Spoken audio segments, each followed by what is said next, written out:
6 నెలలు వాడంటే తక్కువ అయిపోతాయని ఆ రోజే చెప్పాడు నాకు. ఆ రిపోర్ట్లో చూసేది రోజు ఆ మందిని చూసే వరకు తక్కువ అవుతుందని కాబట్టి కదా ఇంతమంది వచ్చారు కదా అనుకున్నాను. తక్కువ అనిపిస్తుంది కాబట్టి పబ్లిక్ తక్కువ అనిపించింది కాబట్టి ఇంత చాలామంది ఉన్నారు. ఆ రోజు నా నెంబర్ 31, 32 ఒక నెంబర్ ఒకసారి వచ్చిన అప్పటికి 30 మంది పైన ఉన్నారు. వాళ్ళు టోకన్ తీసుకున్న వాళ్ళు అని నాకు ఆ మందిని చూస్తే అనిపించింది. అంటే తక్కువ అవుతుంది అంటేనే కాడికి మన మనసులో వస్తారు. ఆ మంచిగా ఉంది అంటేనే కదా ఎవరైనా వెళ్ళేది. అందుకని అనుకున్నాను. కాలానికి కనికరం లేనట్లే క్యాన్సర్కు కూడా అసలు కనికరం అనేదే లేదని చెప్పాలి. ఎలాంటి చెడు అలవాట్లు లేకున్నా కూడా కొందరి జీవితాలను కనికరం లేకుండా కాటేసే ఓ మహమ్మారిలా తయారైంది క్యాన్సర్. చాలా ఇబ్బందులు పడ్డాను. ఎందుకు వచ్చింది, నేనేం మందు తాగను, ఫుడ్ ఏం తినను, బయటకు ఏం ఇంకా మందు కింద ఏ అలవాటు లేదు, ఇప్పటికి లేదు, అప్పుడు లేదు, అయినా వచ్చింది. కానీ అది ఎందుకు వచ్చింది అంటే నాకే అర్థం కాదు.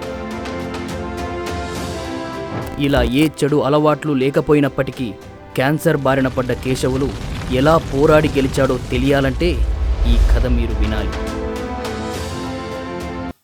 కేశవుల కుటుంబం దాదాపు 29 సంవత్సరాల క్రితం పుట్టకూటి కోసం ఏపీ నుండి తెలంగాణలోని హైదరాబాదుకు వలస రావడం జరిగింది. నా పేరు కేశవులు, అది వనపర్తి డిస్టిక్, విపనగర్ల విలేజ్. నా పేరు విజయలక్ష్మి. మాకిద్దరు, ఒక బాబు ఒక పాప. మేము వచ్చి 29 ఇయర్స్ అవుతుంది హైదరాబాద్కి వచ్చి. అయితే ఇక్కడ వచ్చి నేను అపార్ట్మెంట్ మెయింటెనెన్స్ చేస్తాను. అప్పటి నుండి ఈ మహానగరంలో చిన్న చిన్న పనులు చేసుకుంటూ ఎంతో కష్టపడి ఆయన హైదరాబాద్లోనే సెటిల్ అయ్యారు. ఆ తరువాత తన కూతురు కొడుకుల వివాహాలు ఎంతో ఘనంగా జరిపించారు. ఇలా తన బాధ్యతలన్నీ నెరవేర్చి తన మనవళ్ళు మనవరాలతో ఎంతో ఆనందంగా ప్రశాంతంగా జీవిస్తున్న అతని జీవితంలోకి క్యాన్సర్ ఓ రాకాసి అలలా ప్రవేశించి కల్లోలాన్ని సృష్టించింది. నాకు కడుపులో నొప్పి వస్తుంటే నేను హాస్పిటల్కి వెళ్ళాను. అయితే వాళ్ళు ఎండోస్కోపీ తీయించమన్నారు. ఎండోస్కోపీ తీయించాను. ఎండోస్కోపీలో బయటపడింది క్యాన్సర్కి సంబంధించినట్టుంది గడ్డ, దీన్ని టెస్టింగ్కి పంపిస్తామన్నారు. టెస్టింగ్ పంపిస్తే క్యాన్సర్ అని తేలింది. కొంచెం భయపడ్డాము. మాకు ఎందుకు వస్తుంది, తాగడు కదా, స్మోకింగ్ కూడా చేయడు కదా, అట్లా ఎందుకు వస్తుంది అని మేము కూడా ఫస్ట్ నమ్మలేదు. వాళ్ళు చెప్పినా కూడా హాస్పిటల్లో అట్లా చెప్తారేమో అనుకున్నాం. మళ్ళీ గవర్నమెంట్ హాస్పిటల్కి పోయినప్పుడు మళ్ళీ వాళ్ళు కూడా అదే చెప్పారు. ఒకరోజు కేశవులకి సడన్గా కడుపులో బాగా నొప్పి రావడం జరిగింది. దీంతో ఆయన కుటుంబ సభ్యులు ఆయన్ని హాస్పిటల్కు తీసుకువెళ్ళడం జరిగింది. అక్కడ ఆయనకు స్కానింగ్ చేసిన వైద్యులు స్టమక్ క్యాన్సర్ అని నిర్ధారించారు. అసలు క్యాన్సర్ అనే పేరే వినని ఆ కుటుంబం స్టమక్ క్యాన్సర్ వచ్చిందనగానే నమ్మలేకపోయారు. తరువాత ఆయనకు మరో 2 హాస్పిటల్స్లో కూడా వాళ్ళు పరీక్షలు చేయించడం జరిగింది. అక్కడ కూడా క్యాన్సర్ అనే తేలింది. మళ్ళీ రిపోర్ట్ వచ్చాక తీసుకెళ్తే క్యాన్సర్ అని తెలిసింది. పేగుకి వచ్చింది, పెద్ద పేగు. తర్వాత మామూలుగా బయట అక్కడిక్కడ చూపించాం వేరే వేరే హాస్పిటల్లో.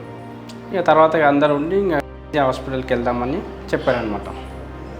అక్కడ వెళ్ళి డాక్టర్ని ఓపీ తీసుకొని అవన్నీ తీసుకొని డాక్టర్కి చెప్తే పలానా దగ్గర క్యాన్సర్ ఉంది, ఆపరేషన్ చేయాల్సి వస్తుంది అంటే డాక్టర్ కూడా చెప్పారు. ట్యాబ్లెట్ల వల్ల కూడా నయం అవుతుందని చెప్పారు. తర్వాతకి రిపోర్ట్స్ అన్నీ వచ్చాక అన్నీ తీపిచ్చాక వద్దు, ట్యాబ్లెట్స్ ఏమొద్దు, ఇంకా ఆపరేషన్ చేస్తే బెటర్ అని చెప్పారు.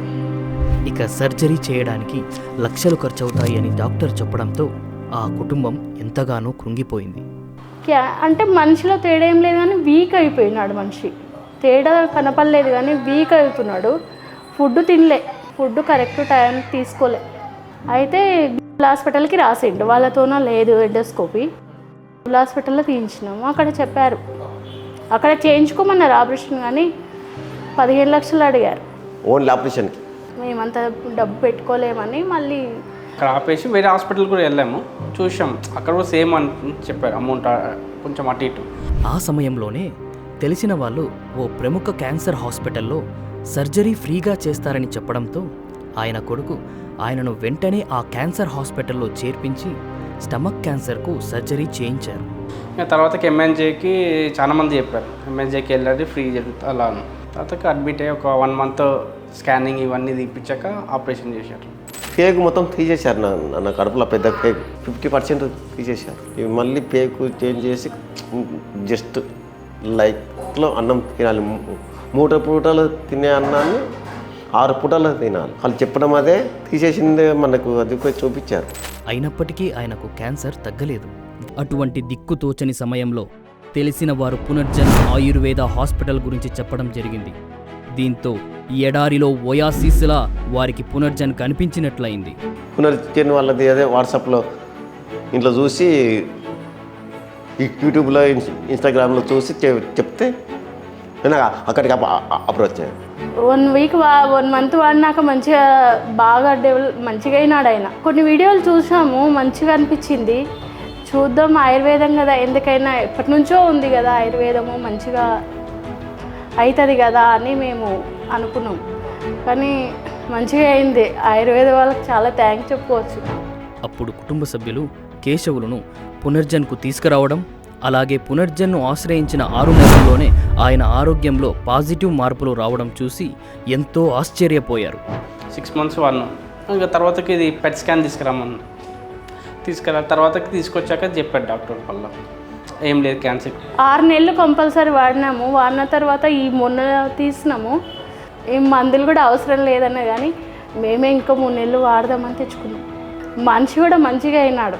ఇప్పుడు 6 నెలలు కంపల్సరీ కరెక్ట్ వాడినాం. ఇంకా వాడిన తర్వాత మంచిగా. ఇప్పుడు కేశవులు కుదుటపడ్డాడు. ఇప్పుడు ఆయన ఆరోగ్యంగా ఆనందంగా గడుపుతున్నాడు. చాలా మంచిగా చేస్తున్నారు పునర్జన్ వాళ్ళు.